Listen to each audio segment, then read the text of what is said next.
Hello my dear parents, हंसता बचपन में आपका स्वागत है। और आज मैं आपको बताऊंगी कि आप मैथ कॉपी को क्रिएटिव ढंग से मैथ पढ़ाने के लिए कैसे यूज़ कर सकते हैं। तो हम शुरू करते हैं। यहाँ पर देखिए, मैंने काउंट और बच्चों को काउंटिंग करके और राइट करने के लिए, नंबर को राइट करने के लिए एक वर्कशीट बनाई हुई है, जिसमें आप देख सकते हैं कि जो हमने जो स्क्वायर ब्लॉक्स हैं उनका यूज़ किया हुआ है कि ये जितने ब्लॉक्स हैं उनको बच्चा काउंट करके और उसमें इसका नंबर लिखेगा। तो इस तरह से आप बना सकते हैं। ये बहुत ईजी है और ईजिली आप इसको बिल्कुल ड्रॉ कर सकते हैं। और ये कलर आपको खुद नहीं करना है, ये कलर आपको बच्चे से कराना है। तो बच्चे क्योंकि किसी भी एक्टिविटी या कोई भी काम करने के बाद में अगर उनको आप कह देते हैं ना कि कलर करना है, तो वो काम बहुत जल्दी जल्दी फिनिश कर लेते हैं, जैसे उनको लगता है कि इसके बाद में मुझे कलर करने को मिलेगा। तो इसमें देखिए ब्लॉक्स बिल्कुल क्लियर दिख रहे हैं। तो जब बच्चे किसी रियल ऑब्जेक्ट्स के थ्रू से कोई चीज़ सीखते हैं तो वो ज़्यादा दिन तक उनको याद भी रहती है और बहुत अच्छे से सीखते हैं उसको।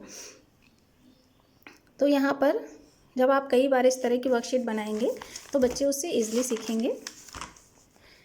अब यहाँ पे देखिए, आप मैचिंग के लिए इस तरह से बना सकते हैं कि ब्लॉक्स गिनेंगे और उसको उस नंबर से मैच करेंगे। तो ये भी बहुत आसान है बनाना। और इसके बाद में इसको कलर करने के लिए भी दे सकते हैं कि जिस कलर से आपने इसको बनाया है बच्चे को उसी कलर से ड्रॉ करना है। तो एक कलर जो मैचिंग का है वो भी उसमें हो जाएगा। तो इसमें आपके दोनों चीज़ें हो जाएंगी। फिर यहाँ पर देखिए एडिशन है।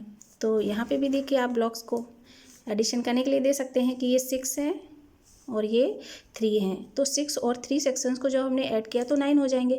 अब बच्चे को आप ये बोलिए करने के लिए कि यहाँ पे 9 आपको बॉक्सेस कलर करने हैं और यहाँ पे 8 बॉक्सेस कलर करने हैं, यहाँ पे उनको 5 करने हैं। तो इस तरह से भी आप करा सकते हैं। और इसमें भी कई एक्टिविटीज़ एक साथ हो रही हैं कि एक तो काउंटिंग करना सीख रहे हैं, एडिशन करना सीख रहे हैं और उसको ड्रॉ करना भी यहाँ पे सीखेंगे, कलर करना भी सीखेंगे।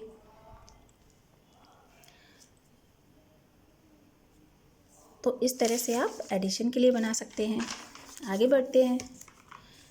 तो कुछ अब जैसे मैथ चल रहा है तो शेप नेम एक कॉमन सी चीज़ है कि शेप नेम भी हम लोग बताते रहते हैं। तो आप इस तरह से शेप नेम भी ब्लॉक से करके बताइए कि देखिए 10 ब्लॉक्स इधर हैं, 10 इधर है, 10 इधर है। बच्चे से खुद ही करने के लिए कहिएगा। अच्छा, इधर इस साइड के ब्लॉक्स ये हैं जो स्क्वायर गिनिए, इस साइड के गिनिए, इस साइड के काउंट करिए, इस साइड का काउंट करिए। तो बच्चा 10 10 10। तो आप बता सकते हैं कि देखिए इक्वल इक्वल इक्वल इक्वल, सारे इक्वल हैं। तो ये स्क्वायर हुआ। और इस तरह से पॉइंट ड्रॉ कर दीजिए कि जब इन पॉइंट्स को हम मिलाएंगे तो हमारे ये सारे स्क्वायर्स बन रहे हैं। तो यहाँ 1 2 3 इधर भी है, 3 इधर भी है, इसी तरह से ये 2 का है। तो इस तरह से आप स्क्वायर ड्रॉ करना और उसको पहचानना सिखा सकते हैं। इसके बाद में क्या करें, आप जब ये एक्टिविटी हो जाए उसके बाद में यहाँ पे आई ड्रॉ कर दीजिए और यहाँ माउथ ड्रॉ कर दीजिए। तो जैसे कि एक बढ़िया सी ड्राइंग भी हो जाएगी और बच्चे को कलर करने के लिए दे सकते हैं। अब हम आते हैं मल्टीप्लिकेशन पे। बच्चों को मल्टीप्लिकेशन और डिवीज़न है ये बहुत थोड़ा सा कंफ्यूज करते हैं। तो इसमें आप बहुत आसानी से उनको सिखा सकते हैं कि 2 ब्लॉक्स 2 ब्लॉक्स 2 ब्लॉक्स, इनका पेयर 2 ब्लॉक्स हमने कितनी बार रखे हुए हैं, 1 टाइम, 2 टाइम एंड 3 टाइम। तो 2 3s are 6, 2 2 2 ऐसे करके आप उनको बता सकती हैं कि 2 blocks 1 time, 2 time, 3 time, then 2 3s are 6। 3 blocks कितनी बार रखे हुए हैं तो इसमें वो ऐसे करके बता सकते हैं 1 time, 2 time and 3 time. 3 3s are 9। तो इस तरह से आप उनको मल्टीप्लिकेशन भी बहुत आसानी से बता सकते हैं। अब आता है पैटर्न। तो पैटर्न भी बच्चों को बताने बहुत ज़रूरी होते हैं। तो यहाँ पे आप पैटर्न भी बता सकते हैं। देखिए यहाँ पे कुछ पैटर्न्स मैंने बनाए हुए हैं और कुछ आप अपने अकॉर्डिंग भी बना सकते हैं छोटे बच्चों के लिए। यहाँ पे देखिए 4 ब्लॉक्स है, फिर 2 है, फिर 4 है, फिर 2 है, फिर 4 है, तो फिर 2 आएगा। यहाँ पे एक 1 स्क्वायर का ब्लॉक है, यहाँ 2 का है, फिर 1 का है, फिर 2 का है, फिर 1 का है, तो फिर 2 का आएगा। इस तरह से बच्चों को आप करने के लिए दे सकते हैं। ये मेंटल मैथ भी हो जाती है बच्चों की मेंटल एक्सरसाइज के लिए। अब हम आते हैं डिवीज़न पे। तो डिवीज़न तो बच्चों को बहुत ही ज़्यादा कंफ्यूज करता है। तो यहाँ पे देखिए डिवीज़न के लिए भी आप बच्चों को बता सकते हैं कि यहाँ पे टोटल हमारे 9 ब्लॉक्स हैं और 9 ब्लॉक्स को हमें 3 3 करके डिवाइड करना है। तो 3 हमने किसी को दे दिए, तो 1 3 ये किसी को दिया, फिर 1 3 दे दिया, फिर 1 3 दे दिया। हमने कितनी टाइम्स इसको डिवाइड किया? 3 टाइम्स। तो 3 जब हम 9 को 3 से डिवाइड करेंगे तो 1 टाइम, 2 टाइम एंड 3 टाइम, 3, तो आंसर इज़ 3।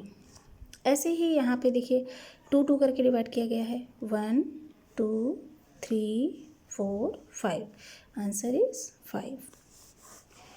अब देखिए ये टोटल ब्लॉक्स हैं हमारे और उनको 3 3 करके डिवाइड किया गया, तो 3 3 करके हम डिवाइड करते हैं, 1 2 3 4। यहाँ पे भी इस तरह से करा सकते हैं। तो इस तरह से आप डिवीज़न की भी एक्सरसाइज करा सकते हैं। अब है फ्रैक्शन। फ्रैक्शन तो बच्चों को बहुत देर से समझ में आता है, कभी कभी तो बहुत कंफ्यूज भी होते हैं। तो यहाँ पे हमने फ्रैक्शन के लिए लिया हुआ है। तो इस तरह से आप उन्हें ब्लॉक से ही समझा सकते हैं कि टोटल ब्लॉक्स हमारे कितने हैं? 4, और 4 में से हमने 1 कलर कर दिया, यानी कि 1 आउट ऑफ 4। तो इसको हम ऐसे लिखेंगे और यहाँ पे हमारे टोटल ब्लॉक्स जो भी हैं और जितने कलर किए हैं उनको हम ऊपर रखेंगे और बता सकते हैं आप कि नॉमिनेटर एंड डिनोमिनेटर। जो टोटल होती है, टोटल हमारा होता है वो डिनोमिनेटर होता है, और उनमें से जो ऊपर का पार्ट होता है वो हमारा नॉमिनेटर होता है। इसी तरह से हम यहाँ पे, अब यहाँ देखिए ये हमने एक 1 2 3 4 5 6 7 8 9, और सॉरी ये यहाँ पे ये 9 होगा। तो 5 आउट ऑफ 9 आपको ग्रीन कलर से करना है, यानी कि 9 ब्लॉक्स हैं और इसमें से आपको 5 जो ब्लॉक्स हैं वो आपको ग्रीन कलर से करने हैं। इसमें ब्लू हैं और 10 हैं, तो आपको इसमें से 3 आउट ऑफ 10, यानी कि 10 में से आपको जो 3 है वो ब्लू करने हैं। तो ये भी बच्चे बहुत अच्छे से करते हैं और उनके लिए काफ़ी इजी हो जाता है। और ये तो बहुत ही अच्छी फ़न एक्टिविटी है। इसमें क्या करना है कि अगर आपके घर में 2 बच्चे हैं तो बोल सकते हैं ये भाई और बहन हैं और दोनों लोगों में हमको बांटना है, डिस्ट्रीब्यूट करना है। तो बच्चों को जैसे अगर आपका बेटा है वो ये एक्सरसाइज करा है तो वो क्या प्रेफर करेगा कि उसको अगर चॉकलेट ज़्यादा पसंद है तो वो चॉकलेट के बाइट्स ब्लॉक्स ज़्यादा लेना पसंद करेगा। तो सपोज़ दैट ये 1 2 3 4 5 6 और 12 हैं, तो वो इसमें से लेगा 10/12, ये 10 आउट ऑफ 12 ले सकता है, या 12 आउट ऑफ 12। बहुत फ़नी से आंसर दे देते हैं इसमें। और सिस्टर को देंगे 1 आउट ऑफ 12 या 2 आउट ऑफ 12, इस तरह से करके। तो आप उनको समझाइएगा कि जो टोटल हम डिस्ट्रीब्यूट करेंगे 12 से ज़्यादा नहीं होना चाहिए, यानी कि अगर इधर 10 है तो इधर इसको 2 ही मिलेंगे। तो वो यहाँ से आप करके बता सकते हैं कि आपको कितने चाहिए। तो 1 2 3 4 5 6 7 8 9 10 अगर आपने ले लिए तो बचे हुए 2 आपकी सिस्टर को मिलेंगे। तो इस तरह से आप फ्रैक्शन भी सिखा रहे होते हो और फन एक्टिविटी भी हो जाएगी कि बच्चों को बहुत अच्छी लगती है ये एक्टिविटी। आप एक बार इसको ज़रूर कराइए। अब जैसे कि मान लीजिए इसको पिज़्ज़ा पसंद नहीं है, तो ये इनकी कोशिश ये होगी कि पिज़्ज़ा की ज़्यादा जो पार्ट्स हैं वो ये अपने सिस्टर को देंगे। जैसे कि इसमें 8 है तो 8 में से वो 7 दे देंगे सिस्टर को, या 5 दे देंगे, 6 दे देंगे, खुद कम खाएंगे। अब ढोकला जिसको ज़्यादा पसंद होगा तो ज़्यादा लेना पसंद करेगा। केक है तो केक तो मोस्टली बच्चों को बहुत अच्छा लगता है, तो वो ज़्यादा पार्ट्स खुद रखना पसंद करते हैं। तो इस तरह से आप बता सकते हैं कि हम किस तरह से किसी एक चीज़ को जब हम 2 या 3 लोगों में डिस्ट्रीब्यूट करते हैं तो वो एक फ्रैक्शन का रूप में या फ्रैक्शन के फॉर्म में लिखा जाता है।